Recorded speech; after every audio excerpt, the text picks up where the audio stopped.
Da Giulio Cainarca. Ben trovati al nostro filo diretto di stamattina, che poi diventa Auto da Fè del giovedì con Max Del Papa dalle 11 alle 12. Abbiamo tante cose di cui parlare, abbiamo 20 minuti, c'è tanta musica molto bella anche da ascoltare, anche stamattina, molto bella, giudizio soggettivo, ma che diventa per forza oggettivo, senza alcuna spiegazione ulteriore. Comunque, prima pagina dell'agenzia ANSA, adesso la inquadriamo a beneficio di chi ci segue anche in video.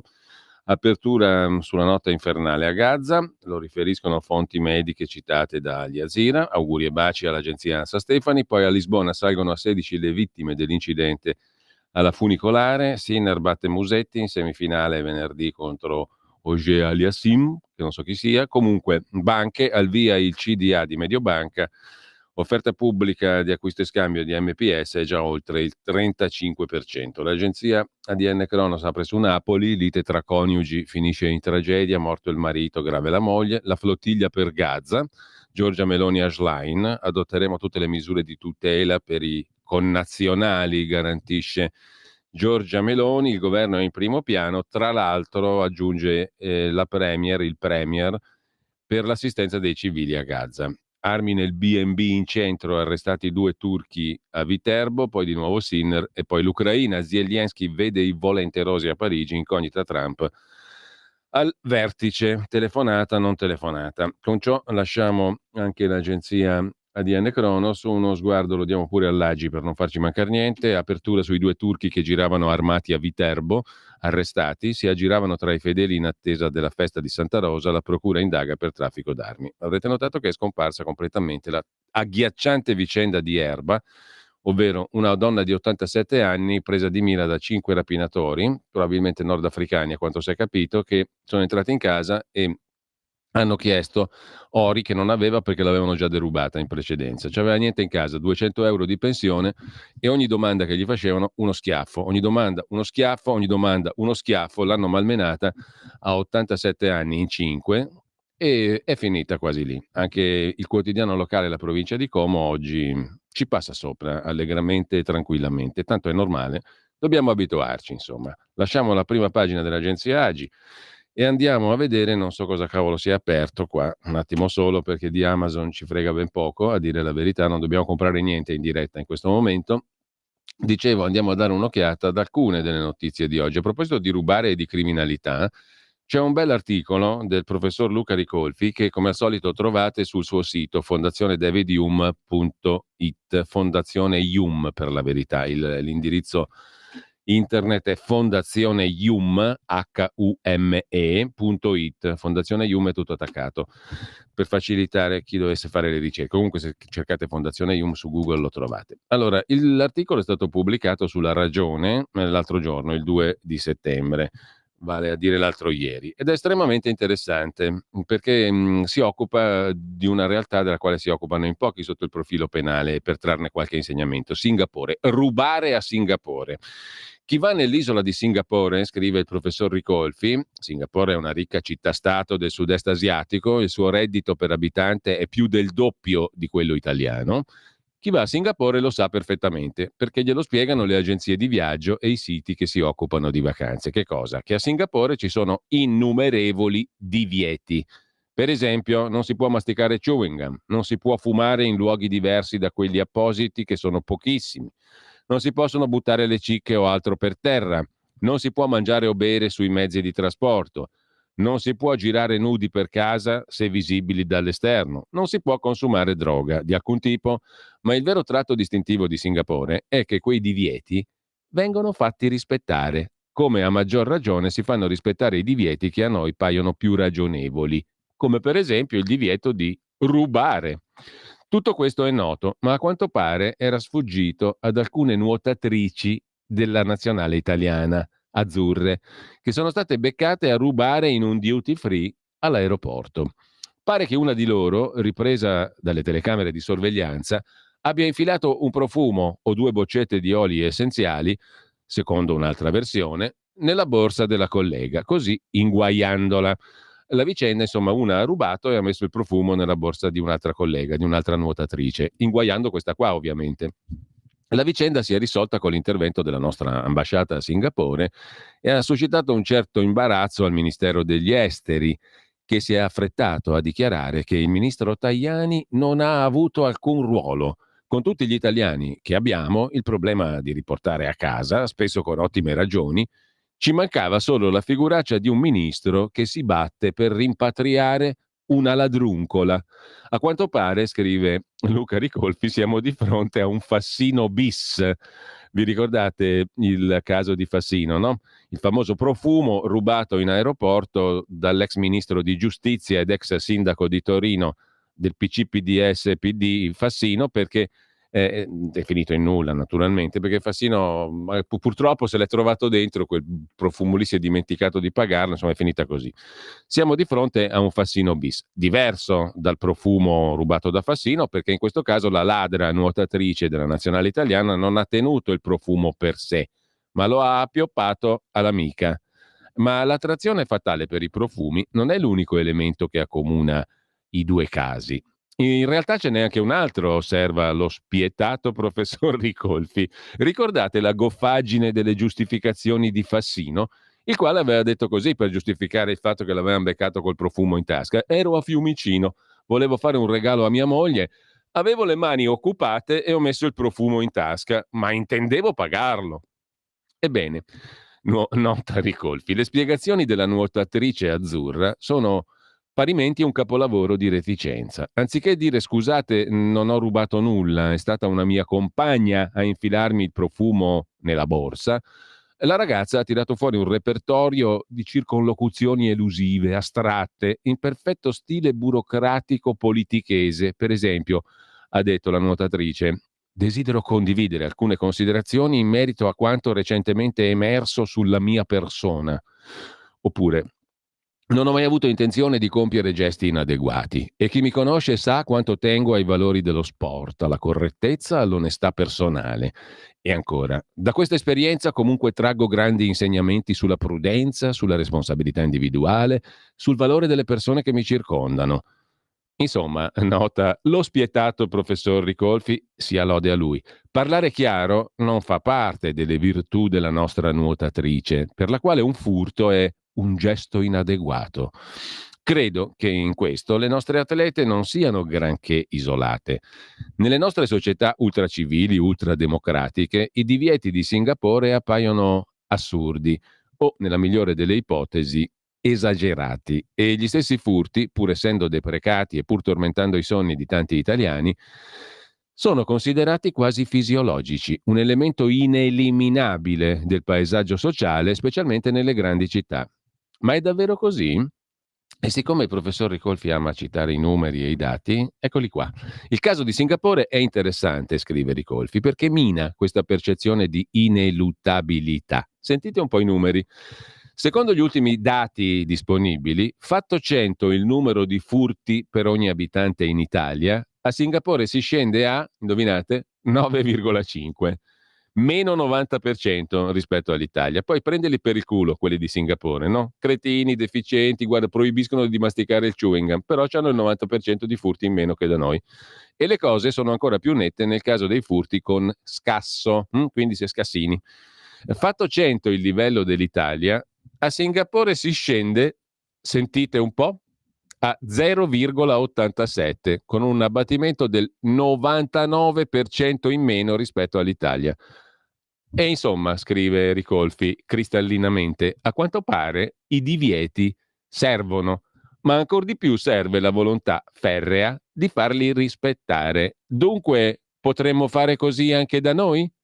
Probabilmente no, perché loro sono buddisti e noi cattolici, scrive lo spietatissimo professor Ricolfi, perché da loro c'è la pena di morte e noi abbiamo assimilato la lezione di Beccaria, perché la nostra stampa è libera e la loro ha restrizioni importanti. Insomma, la loro democrazia è quantomeno imperfetta. Noi siamo al 34esimo posto nella classifica dell'Economist, loro al 70esimo. Però, conclude lo spietaterrimo professor Ricolfi, una cosa la possiamo fare, è riflettere sui costi della democrazia, o meglio, della nostra democrazia, scrive l'iper spietaterrimo Ricolfi. Noi, rispetto a Singapore, abbiamo non solo molti più furti, ma anche il doppio di femminicidi. Segno che i divieti e la volontà di farli rispettare a qualcosa servono e non solo a pizzicare 2 bricconcelle italiane a un duty free. Italiane ce l'ho aggiunto io perché Ricolfi non l'ha scritto, ma erano le nuotatrici italiane, italianissime. Detto questo, giovedì 4 settembre 1936 ci rifacciamo le orecchie dopo la bocca, non so perché la bocca perché l'ho usata per leggere l'articolo. Comunque la RKO Radio Pictures, siamo negli United States of America, pubblica il 4 settembre del lontano 1936 Swing Time con Fred Astaire e Ginger Rogers. Ascoltiamo da quel musical il pezzo Pick Yourself Up. Tirati un po' su, che sei italiano. Please teacher, teach me something. Nice teacher, teach me something. I'm as awkward as a camel. That's not the worst. My 2 feet haven't met yet, but I'll be the teacher's pet yet, 'cause I'm going to learn to dance for birds. Nothing's impossible, I have found. When my chin is on the ground, I pick myself up, dust myself off, start all over again. Don't lose your confidence if you slip. Be grateful for a pleasant trip. Ma che è tutto sto vecchiume su Radio Libertà? Questa qui è roba vecchia. Fred Astaire e Ginger Rogers li buttiamo giù dal 33esimo piano del grattacielo della nuova sede della regione Lombardia. Nel 1965, giovedì 4 settembre, il singolo dei Beatles, che tutti conoscono, Help, raggiunge il primo posto e vi rimane per 3 settimane. Ciapel che il ghe. Help, I need somebody. Help, not just anybody. Help, you know I need someone. Help. Well, when I was young, was so much younger than today. I never needed anybody's help in any way. But now these days are gone, I'm not so self-assured. Now I find I've changed my mind and open up the doors. No, lo confesso, i Beatles a me mi hanno sempre fatto schifo, per cui li ho messi giusto perché il calendario musicale ce lo imponeva in qualche modo, però facciamo un salticchio al 1977, sempre il giovedì 4 settembre. Il musical Godspell di Steven Schwartz chiude al Broadhurst Theatre di New York dopo 527 rappresentazioni. Pensate un po', cari amici, avrebbe detto Mike Bongiorno. Pensate un po'. Ascoltiamo Bless the Lord. Grazie a Dio.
He pardons all thy sins.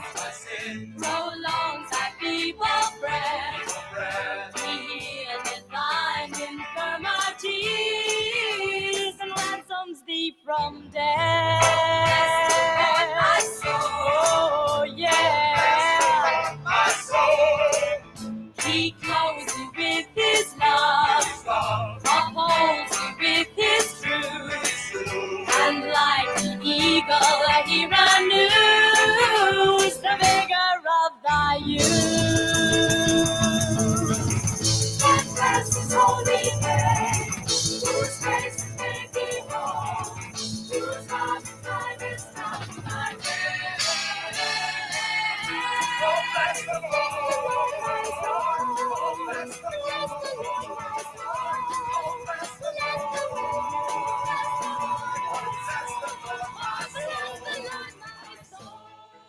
Benedici il Signore, dai che è una bella scoperta questa qua, vero? Il musical Godspell di Steven Schwartz, mica male, potete trovare sulle varie piattaforme da Spotify in giù anche robetta interessante. A proposito, poi sentiremo un altro brano in occasione della pausa delle 11 per introdurci alla conversazione con Max del Papa. Vi segnalo, a proposito di legge, non vi piace la legge di Singapore? Allora magari vi piace la legge coranica, la Sharia, linciata perché blasfema, la legge nera della Nigeria islamica. Ne scrive oggi sulla nuova bussola quotidiana, la nuova bq.it, la professoressa Anna Bono. Una venditrice ambulante è stata accusata di blasfemia da un suo cliente e la polizia non è riuscita a proteggerla. È stata linciata e bruciata viva dalla folla perché ci sono luoghi del mondo in cui i cittadini stessi interiorizzano talmente bene la legge da fare loro poi l'applicazione della medesima, in questo caso la Sharia, la legge coranica. Così funziona negli stati settentrionali della Nigeria, dove da un quarto di secolo appunto vige la Sharia, scrive la professoressa Anna Bono. Il 30 agosto in Nigeria una donna è stata bruciata viva a Kasuwan Garba, un villaggio del Niger, uno dei 12 stati settentrionali a maggioranza musulmana. Una simpatica fine, bruciata viva. La donna si chiamava Amaye, era musulmana, pure lei, ben le sta, adesso non scherziamo, uno non può sfuggire dalla sua sorte se vive in certi luoghi, sia chiaro, però era chiaramente una donna musulmana. Cucinava e vendeva cibo al mercato e tutti la conoscevano. Secondo le testimonianze raccolte dai mass media locali, nel pomeriggio di quel giorno un cliente le ha scherzosamente proposto di sposarlo. Non si sa cosa abbia replicato la donna, Amaye. Sta di fatto che alcuni presenti hanno ritenuto la sua risposta blasfema, offensiva nei confronti di Maometto, e questo è bastato. Amaye, secondo le ricostruzioni, è stata dapprima condotta in polizia per accertamenti. Intanto però la notizia era circolata e si era formata una folla che, sempre più eccitata e furiosa, ha sopraffatto gli agenti e prima che arrivassero rinforzi ha trascinato via la poveretta e le ha dato fuoco.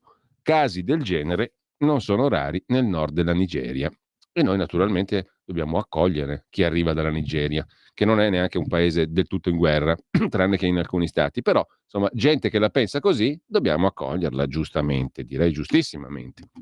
Poi succedono le cose che succedono a Macerata, dove prendono una ragazza, la squartano, la dissezionano chirurgicamente e se la infilano dentro a un trolley, vero? Dentro a una valigia. Ve lo ricordate? No.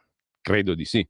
Per cambiare argomento, c'è da segnalare, lo faccio volentieri, un sito sempre interessante anche quando non è condivisibile, il sito, quando gli articoli, i singoli articoli non dovessero essere casomai da voi condivisibili, per voi condivisibili o da voi condivisi. Comunque, al di là di tutto, un sito molto interessante, asianews.it, il sito del Pontificio Istituto delle Missioni Estere della Chiesa Cattolica. All'incontro di Tianjin, l'incontro dello SCO, praticamente la Shanghai Cooperation Organization, l'organizzazione per la cooperazione di Shanghai, i nuovi potenti del mondo, Cina, eccetera, eccetera, Russia, bla bla bla, al summit dell'organizzazione per la cooperazione di Shanghai a Tianjin, appunto lo SCO, Pechino, la Cina, per la prima volta ha definito il generale golpista dell'ex Birmania, laddove c'è ancora in galera la signora Aung San Suu Kyi, ottantenne, con accuse ridicole, in condizioni pessime. Comunque il generale golpista del Myanmar, ex Birmania, presidente ad interim, è stato definito presidente, appunto, così rafforzando la giunta militare birmana.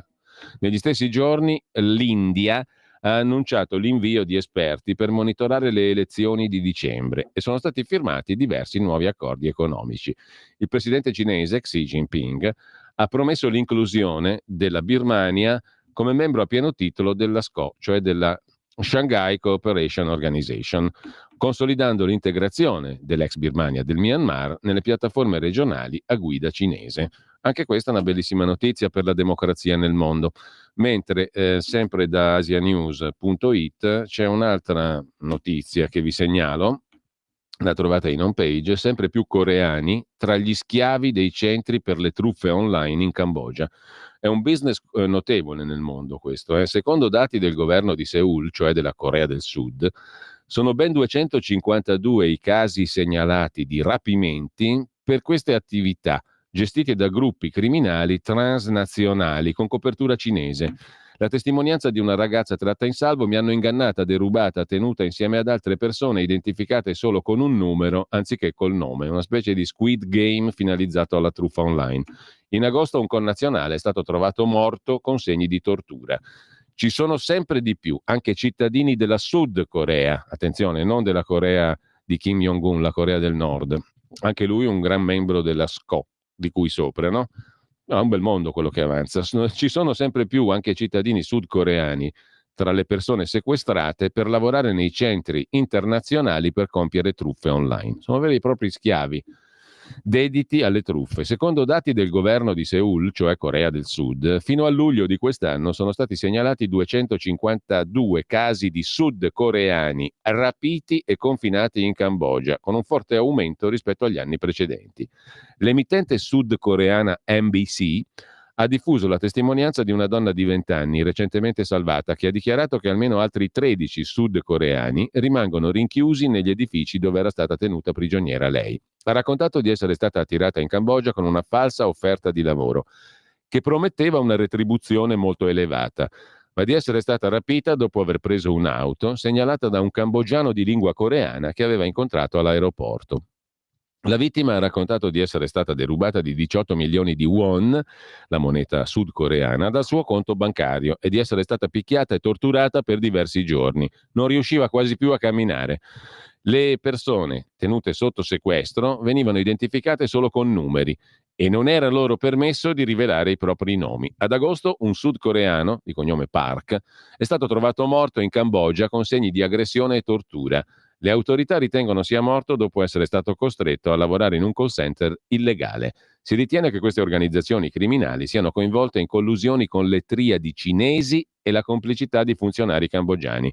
Le autorità di Phnom Penh della Cambogia rivendicano di aver compiuto oltre 2100 arresti dallo scorso giugno, nel 30% dei casi cittadini cinesi. Ma secondo quanto denunciato da Amnesty International in un rapporto sul fenomeno degli scam center, sarebbero oltre 50 le organizzazioni criminali su larga scala presenti in Cambogia, con un aumento della violenza brutale e del traffico di esseri umani. Il futuro asiatico, abituiamoci, il futuro asiatico e la Sharia sono i segni distintivi di questo bellissimo progresso che ci toccherà a tutti quanti. Intanto noi ci rifugiamo nella musica, scappando orripilati da tutto questo, che se la facciano tra di loro lo SCO o non SCO, tanto prima o poi ci tocca anche a noi. In ogni caso, il 4 settembre del 1992 il cantante Harry Nilsson fa una rara ultima apparizione in concerto con Ringo Starr dei Beatles e la sua band. Rimarrà famoso per l'interpretazione di un brano che tutti conoscete, Everybody's Talking, scritto da Fred Neil. Il brano descrive il desiderio del cantante di rifugiarsi dalla durezza della città in un luogo più tranquillo con una vita più facile. Desiderio molto condivisibile, osservando le cose del mondo. Comunque un bel brano, ce lo ascoltiamo e poi vai di Autodafè con Max Del Papa. Stai ascoltando Radio Libertà, la tua voce libera, senza filtri né censura. La tua radio.